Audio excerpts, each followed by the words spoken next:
जय माता दी दोस्तों, मैं दीप्ति और आप देख रहे हो मेरा चैनल डिवाइन मैसेंजर। सॉरी, मेरा नहीं, डिवाइन का चैनल, आप सभी का चैनल।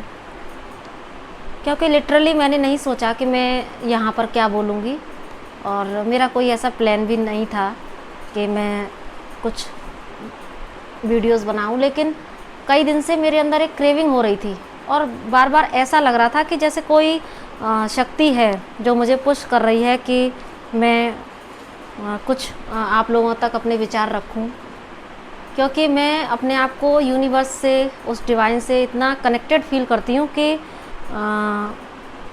बहुत सारे थॉट्स मुझे वहाँ से आते हैं और मुझे लगता है कि मैं उनको कैसे भी बाहर निकालूं। तो कई बार मैं नोटबुक लेके बैठ जाती हूँ, उस पर नोट कर लेती हूँ। फिर भी मेरे को लगता है कि नहीं, कुछ तो ऐसा है जो मुझे सिर्फ अपने तक नहीं रखना है और मुझे आप लोगों तक ये पहुंचाना है। तो शायद आज माता रानी के पावन पर्व भी है, तो सबसे पहले तो आपको माता रानी के पावन पर्व की बहुत शुभकामनाएं और भारतीय नववर्ष की भी आप सभी को बहुत शुभकामनाएं।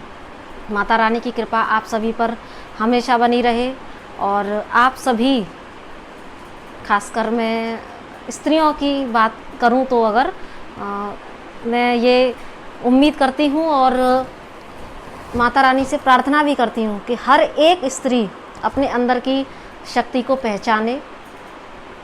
तो इसी उद्देश्य कोई शायद नहीं भी है और है भी, तो जो माता रानी मेरे से यहाँ पर बुलवाएंगी, जो कहलवाएंगी, जो यूनिवर्स मेरे को गाइडेंस देंगी, जो डाउनलोड होंगे, तो वो मैं आप तक शेयर करूँगी।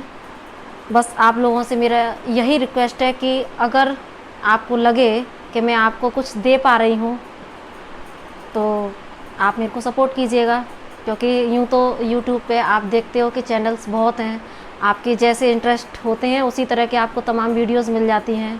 तो लेकिन मेरा जो उद्देश्य है वो कोई एंटरटेनमेंट नहीं है, क्योंकि मैं एक स्पिरिचुअल फील्ड से बिलोंग करती हूँ, स्पिरिचुअल प्रैक्टिसेस करती हूँ और खुद भी स्पिरिचुअल अवेकनिंग के दौर से गुजर रही हूँ। तो मैं तो यहाँ पर जो भी बोलूँगी वो वही बोलूँगी जो वो परम शक्ति मेरे से बुलवाएगी।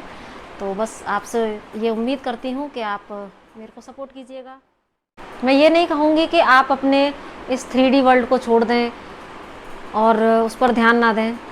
आप अपने आध्यात्मिक जीवन को और अपने जो हमारा ये कमर्शियल जो लाइफ है, अपनी 3D जो लाइफ है, उस पर भी ध्यान दें और आध्यात्मिक अपने स्पिरिचुअल वर्ल्ड पर भी ध्यान दें और दोनों में बैलेंस बनाकर चलें और अपने अंदर की शक्ति को पहचान कर अपनी आध्यात्मिक उन्नति के लिए भी प्रयास करें। क्योंकि आप यहाँ पर सिर्फ़ और सिर्फ घर गृहस्थी संभालने नहीं आई हैं, आप यहाँ पर किसी को सिर्फ संतुष्ट करने नहीं आई हैं और आप यहाँ पर अपनी प्रगति करने भी आई हैं, आप अपने परिवार का भी ध्यान रखने आई हैं, अपनी ड्यूटीज़ को निभाने भी आए हैं। तो साथ में जो सबसे पहला कर्तव्य आपका अपने प्रति है, तो आपको सबसे पहले अपनी प्रगति करनी है, क्योंकि जब एक महिला जागृत होती है तभी परिवार जागृत होता है और परिवार जागृत होता है तो समाज भी जागृत होता है। इसीलिए एक महिला का आध्यात्मिक रूप से उन्नत होना बहुत ज़्यादा ज़रूरी है, क्योंकि सिर्फ कमर्शियल शिक्षा लेने से ही कुछ नहीं होता है, क्योंकि हमें अपना आध्यात्मिक उत्थान भी करना है। तो ये माता रानी के जो नववर्ष, सॉरी मैं बार बार नववर्ष बोल जाती हूँ, माता रानी के जो नवरात्रे हैं ये भी हमें यही संकेत देते हैं, यही शिक्षा देते हैं कि हमें न केवल अपने परिवार को, हमें बल्कि हमें अपने शरीर का ही नहीं, हमें अपने आत्मा को भी जागृत करना है। क्योंकि जब एक महिला आत्मिक रूप से उन्नत होती है ना, तो उसके अंदर इतनी शक्ति होती है कि वो अपने आने वाली पीढ़ी को भी बदल के रख देती है और फिर जो संतान भी उत्पन्न होती है वो ध्रुव और प्रहलाद जैसी होती है।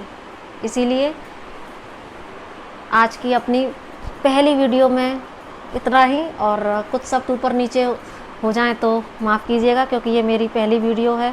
तो जैसा भी है स्वीकार कीजिएगा। आगे जैसा भी ईश्वर मेरे को डाउनलोड करेंगे मैं आप तक पहुंचाऊंगी। जय माता दी, अपना ख्याल रखिए।